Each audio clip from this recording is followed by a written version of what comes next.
Do not get me wrong. This is a fault. Right? You can call it whatever you want, reversal, whatever. It's a fault. We're going to start on the second segment, which is the tariff matter. It has been a wild period. Wild. This is the photo that I've put up. This is the photo that I used here when describing yesterday's reversal. So it's not one reversal, it's two reversals in 3 to 4 calendar days. The reality here is I thought that a reversal was likely last weekend. That the financial markets would, and the turmoil, tremendous amount of turmoil in a very short period of time, would have caught the administration's attention enough that it would have listened and said, hey, we've underestimated the world's market's reaction. Because in the long run, it could be, I'm not going to say, right? No politics, no philosophy. I can see a scenario how the different pieces fit. I discuss them with Cass during these podcasts. Please go and listen to them either here on YouTube or on Spotify. Like and subscribe to this channel. I'm going to get around to trying to be better at asking you. The point here is I thought that the market turmoil would have caused some adjustment a week ago. It didn't come there on Monday, and as a result, the market reacted. People thought of the week, boy, this is real difficult. It is why I then have this, us here, we've had two faults. Two. To review, on Tuesday, there was a 90-day pause on every country, basically, except China. Now, we're not going to get into the mechanics here. And by mechanics, what I mean is the fact that they're going to individually try to negotiate with all the other countries during this 90 days. I don't know, candidly. I'm not there. I don't know what the staffing's like. I don't know. They're going to have to run these in simultaneous order across every country individually because the different mix of exports and imports is going to be different from country to country. I find that real difficult. Even for organizations which are very, very prepared in advance for such an outcome. Nothing tells me that that organization actually exists today. We've got tariff concession. That's just in other words, there are exceptions to semiconductors, mobile phones, and consumer electronics, the extra tariff. Okay, so what you can think of as a base level of tariffs, those are in place. Those are not there's no exception being made. On top of that, you'll know there are other tariffs on China, for example. So while the administration did not say it's China specific, the reality is that it was on the sectors where the most activity are between the US and China. So first of all, let me just say that without a crystal ball, markets are likely to cheer this.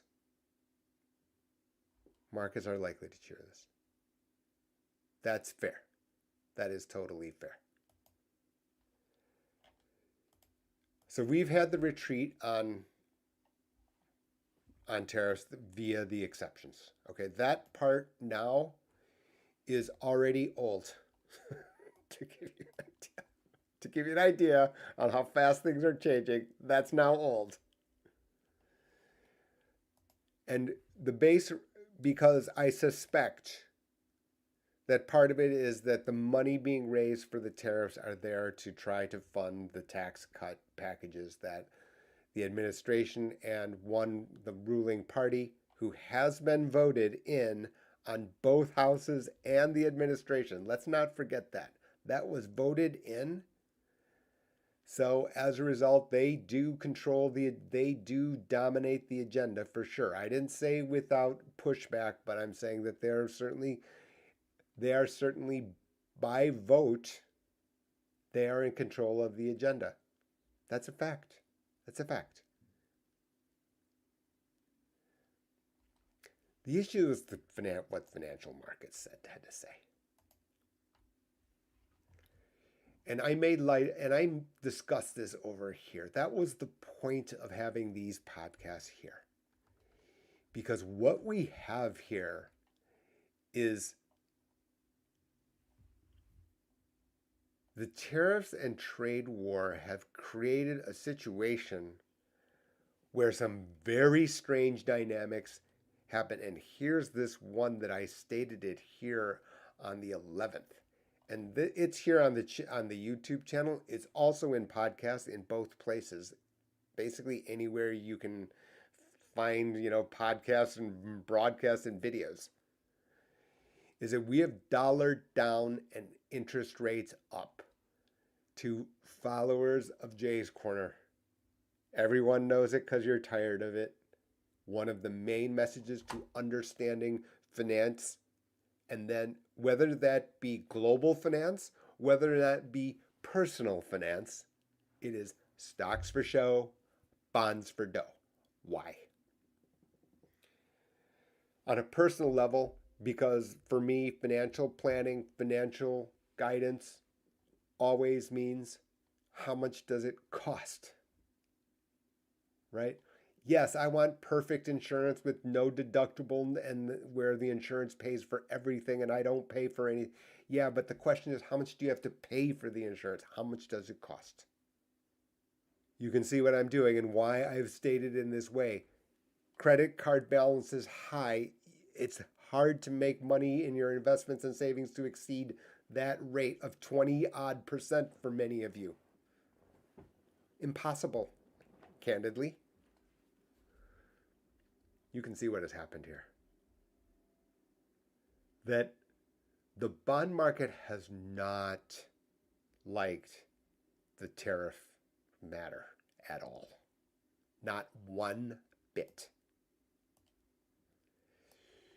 This runs very counter to what we normally believe.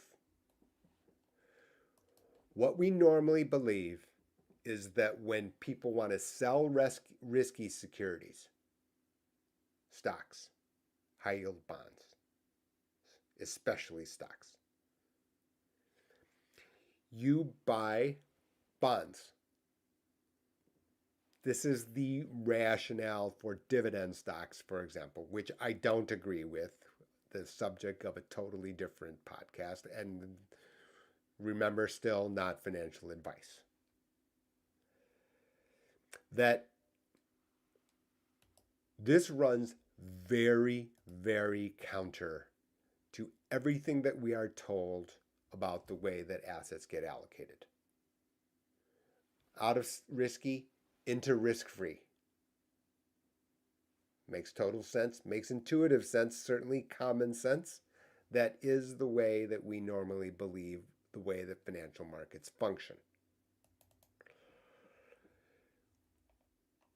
That also means, incredibly, that also means that when it doesn't work in that way, the world absolutely must take note. The world's more uncertain. It doesn't matter what your stance is. It really does not matter what your politics or philosophy are. The world is more uncertain now. We should have seen money flow into the bond market. We didn't. We are still much weaker in bond world Now, when I've said stocks for show, bonds for dough, I did it for brevity's sake, right? Brevity is the soul of wit, according to Mr. Shakespeare. Here's the issue, is that in addition to that, to make it even more dramatic, what we have is not only is the bond weaker, but the US dollar is much weaker. This is the euro.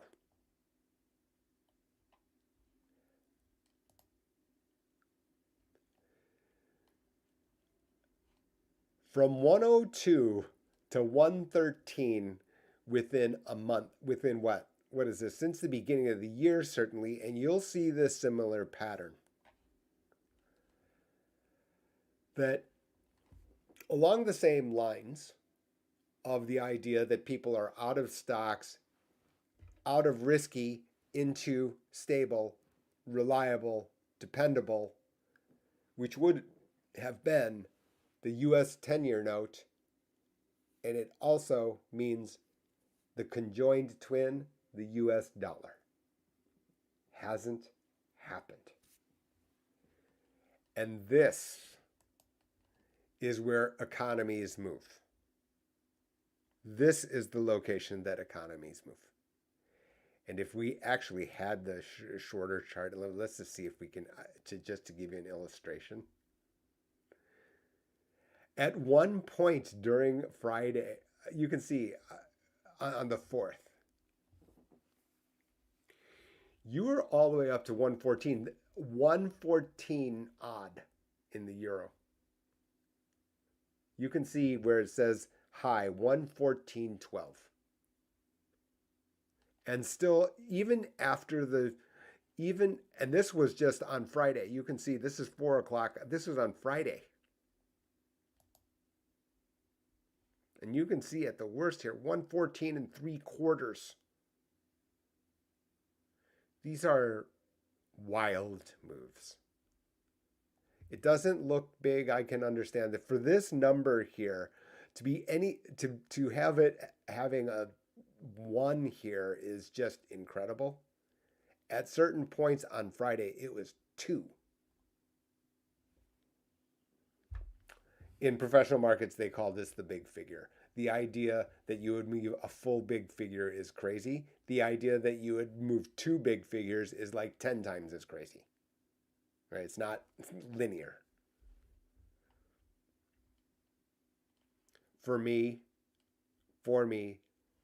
these were the signals that ultimately you had to reverse course. You had to have these exceptions.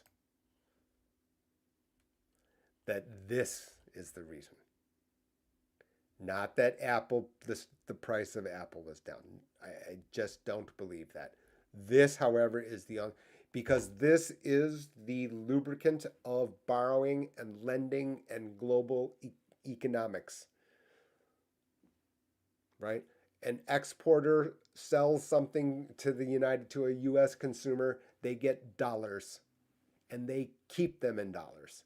So what do? They store them at the US dollar account of a US bank, or they buy US Treasury bonds. They didn't. And the reason I'm speaking this slowly and this emphatically is that this doesn't get headlines that, well, it does now because it's so dramatic, but this has always been the case. Right? This has always run in the background all the time. And that's why thus the mantra, stocks for show, bonds for dough, right? I understand. It's not as exciting. It's not as fun to see Microsoft stock, Facebook stock, Nvidia, names that everyone recognizes because you know that what they are, you use their products on a daily basis. But the real mechanics are down over here. The real way that it works underneath the hood is here.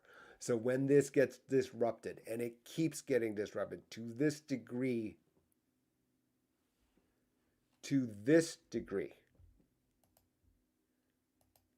right? For me, then, the reality is even that basically you had no choice. And thus you get this fault. And this is a fault. Do not get me wrong. This is a fault. Right? You can call it whatever you want, reversal, whatever. It's a fold. And when I use the term fold, I'm going to refer to what I think is the most important video on this channel of recent days, right? In other words, over the past few months, I try to crystallize certain facts and the way to think about them and the way the reasoning would work, which can be applied in many, many different ways when you're thinking about, financial matters. And that's this video here, which is how is poker like investing? And we've got this episode. And you don't actually even need to know how to play. You may not know how to play poker. It's fine. It doesn't matter. This is about decision making. This is about decision making and the fact that there are other competitors there, other counterparts there. And it's a cautionary tale amongst the best in the world. These are the best in the world. Give or take, yes. We'll break it down. We're not going to watch the video. Number one, this is way more complicated than people think. You're the casual observer. You think that poker is just, wild cowboys just, sitting out there winging in chips into the middle of it. No, no. This is the math of poker probability, and then thought through using AI tools to go around and around to help people understand what kind of decision making they should do. This is at poker, right? Meaning that it's a far more limited thing than what we are dealing with in the real world under this controversy amongst tariffs. There's a reason that I try to create these little slogans, right, for people's understanding. Start where you are. You're here at the red arrow. We're here at the red arrow now.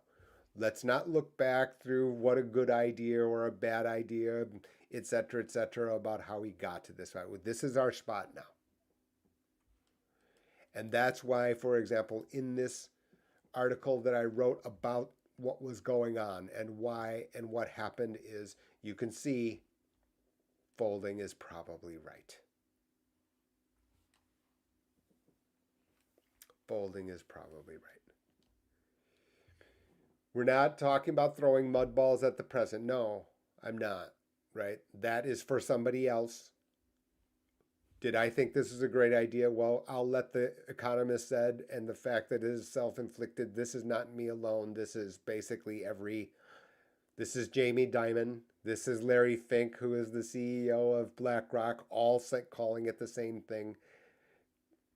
Right? The other pros at the table, the real global pros at the table, right?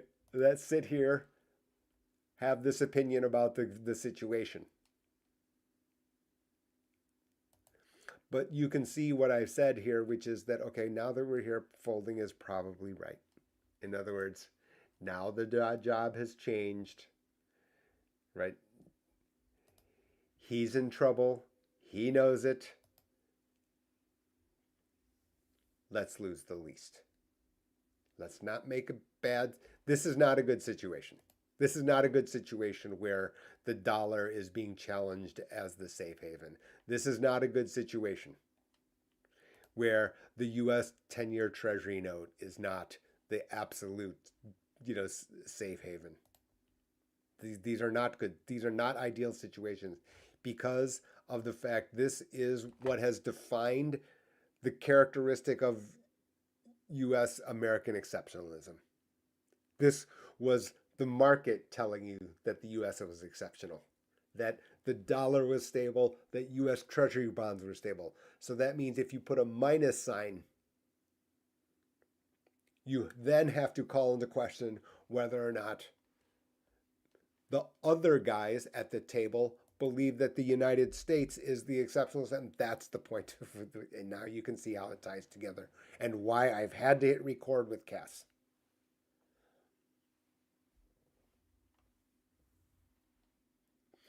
Where are we now? Well, first of all, a couple of just the simple. The Fed has received a lot of heat, including from here, right? It has seemed tone deaf. One consistent point that the Federal Reserve has made, which is we don't have a political view. We're watching and seeing because it's very uncertain. Very clear. They're watching to see what the administration does so they can see what the ripple effect is so they can then act appropriately. They get lots of flowers here. It actually, when I said that they were tone deaf 2 weeks ago during the latest press conference, I said that that was a very big departure here. They've gotten the benefit of the doubt for me, even if I wouldn't have necessarily agreed with every last sentence. That's fine. Overall, ridiculously hard job. Chairman Powell wildly underpaid $175,000 a year for someone with that role. You've got to be kidding, right? $175,000. He'll get it back. Let's say that a week after his tenure is up. Don't get me wrong, but $175,000 will be the cost for a single speech. Pretty sure that's the case. But they've exercised great restraint here, right? Because otherwise they would have bombed in here this past week here to buy treasury bonds to try to. They let it play out. Because why? They're watching to see what the policy volatility would be. So even though it's a folding is probably right. That's what the conclusion would have to be. There's some opinion in that, right? It does have ripple effects. I've written about it here. My issue here, and this will be almost to the end. We're coming to the end. Ish. We've got important last points about how to understand all of the fire and the hot takes that you're about to see in the press and in markets. The problem for me is that we've let the cat out of the bag. I wrote on election day that elections can't fix this. We don't have time today. Ray Dalio said the very same thing on Monday. Right? Americans exceptional. The companies awesome. Right? The very best companies have done amazing things.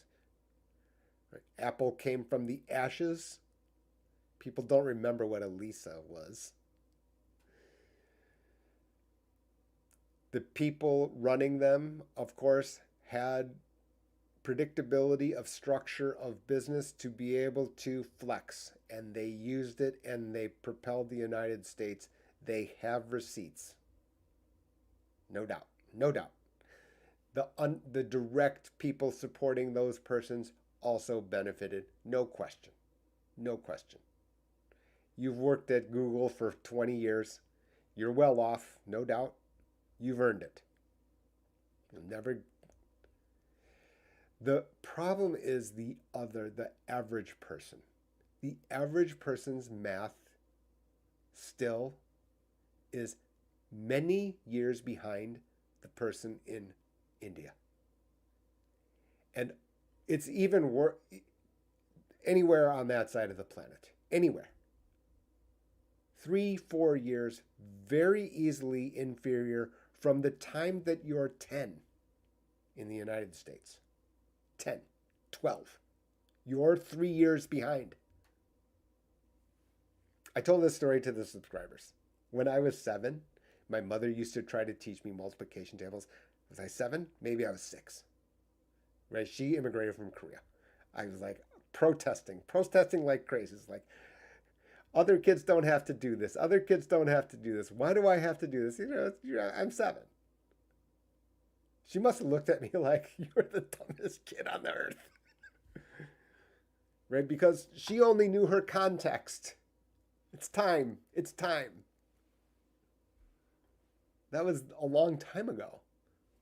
I would just leave it to you with this. In Asia, a junior high schooler knows calculus.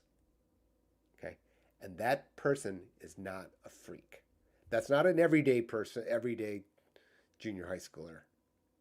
But that junior high schooler exists. And that person is not a freak. To give you an idea about the context of the average. And the issue here is that other countries now have known this, and now the dollar and are not the safe havens at the same time.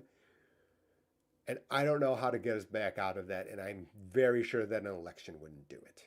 Someone said to me last week, this is like a wealth tax, except that nobody gets the money.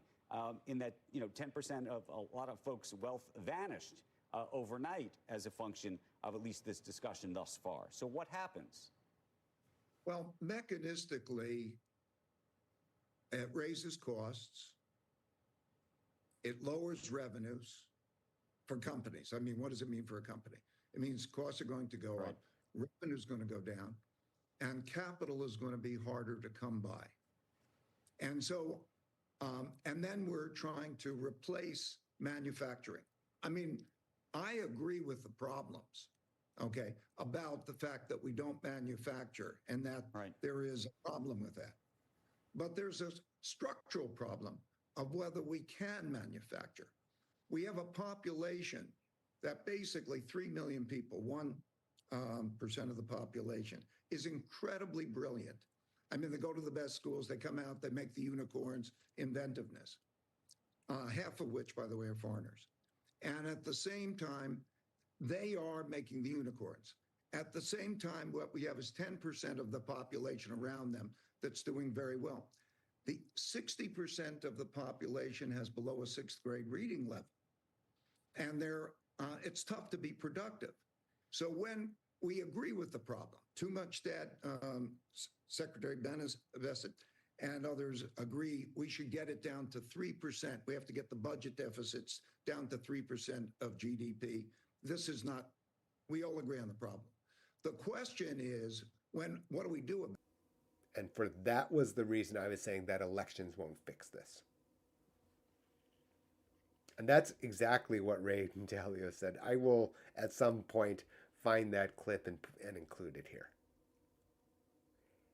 And this volatility will almost...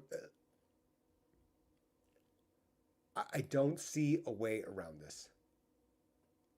The uncertainty caused will hurt the people in the United States, and those people are the ones that can afford uncertainty.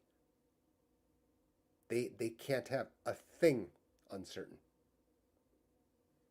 Medicaid. 70 million? 78 million including.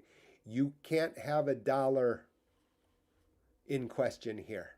We can't have our future prospect of our employer here. We can't. And so to tilt the apple cart here, to hurt these people, I don't see the point. I'm not affected directly. I am empathetic to those who are struggling.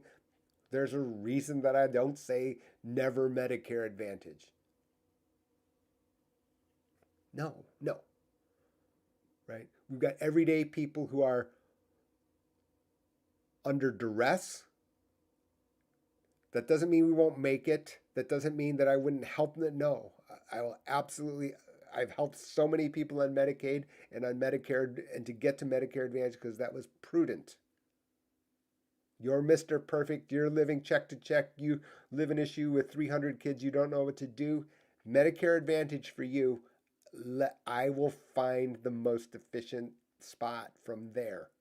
But how much does it cost? And then you get to, and then we need to keep the lights on. This uncertainty is hurting them the most. Warren Buffett is very famous for this phrase, which is when the tide goes out, you find out who's swimming naked. I could use that phrase to point out all the weaknesses that I see here on YouTube. There were things that were always wrong right from the moment they came out. But because of the fact that the current conditions supported it, it could look and sound right. 8% rule. You must be kidding. This is Dave Ramsey. That's you. 80% stocks, withdrawal rate from retirement savings of 8%. That was never right. This is the actual slide that I had created at that time. What ends up happening here, right? And you can see, because even with Monday, let's just say that Monday is a rally due to the fact that of the reversal, we're going to have some cheerleading, no question. Right? I think that that is fair. Whether or not you can actually execute is a different thing. This is not financial advice. But you can see my point here is if you had pulled out from here at any point down here, you pulled out your 8%, and now you're pulling out at, and let's just say, for example, your portfolio is down 10%, and then you put 8%. So now you went from 100 to 90, and minus 8.8% from there is another 7.2, which makes you what? 82.8. That's what's happened to your retirement in 3 months. Illustration about the fact that this was poorly formulated right from the beginning, but when the market is up 20%, it can look and sound right. Oh, except, one small thing that someone left out. It can go the other way. Facts can change, thus the poker video. That's number one. Easy. If you go on YouTube, you will see the one portfolio that all you need for a lifetime. We've got some person on TikTok who literally broadcasts for like 4 hours live at a crack about dividend stocks alone. That's it. You gotta be kidding. Third one is more subtle. But it is another one, which is, we have these portfolios which show, we've got these videos which show projections under retirement. For me, this is glossing over these matters. I've already, so nice I said it twice. These are glossing over these facts. You understand now why here on Jay's Corner, I'm focused on healthcare cost control. I didn't say, don't ever go to the doctor if you're sick. I didn't say that. That's healthcare. I'm talking about healthcare cost, right? How much does it cost? Healthcare cost projections. How are we going to handle this? Mr. Perfect has a wildly different set of projections than Miss Sick-a-Lot. And that's not anything against women. We can call it Miss Perfect and Mr. Sick-a-Lot. I don't care. My point is your cost projections here are different if you understand how it works. I can tell you, and that's not only a negative thing. I know that the world wants to focus on negative. To Mr. S, to Mrs. S, the door swung open to retiring early. Why? The door swung open on the cost savings here on healthcare costs. We reduced the volatility. We reduced the absolute dollars. We reduced the volatility, and we did it immediately. So as a result, the fact is $1 today is worth more than $1 in the future. How about $10,000 more today? In other words, it totally changed the projection going forward when we are looking at this timeline here as something that I've shown on multiple occasions. Because now our net worth here is preserved. The problem that you have here all the way through YouTube is that this gets blown off. Oh, well, it costs this. Huh? Meaning that they're using average as facts. Average is a number of sum divided by n. That's it. You need to have you are best served by not having the average and just plugging and playing. These other videos that just are focused on overall this or the other aren't specific enough for your individual situation. Nowhere close. Oh, I don't understand Obamacare. I didn't like Obama, so as a result, that's your excuse. Oh, well, it's, United Healthcare is trying to rip me off. That's the excuse for not understanding and optimizing here. Well, I presume my portfolio made 7% a year. That's the historical average. You know where historical average doesn't matter? The moment that I show you this. Yeah. Historical average, same. Total number here, wildly different. This is not even with withdrawals. This is not with withdrawal.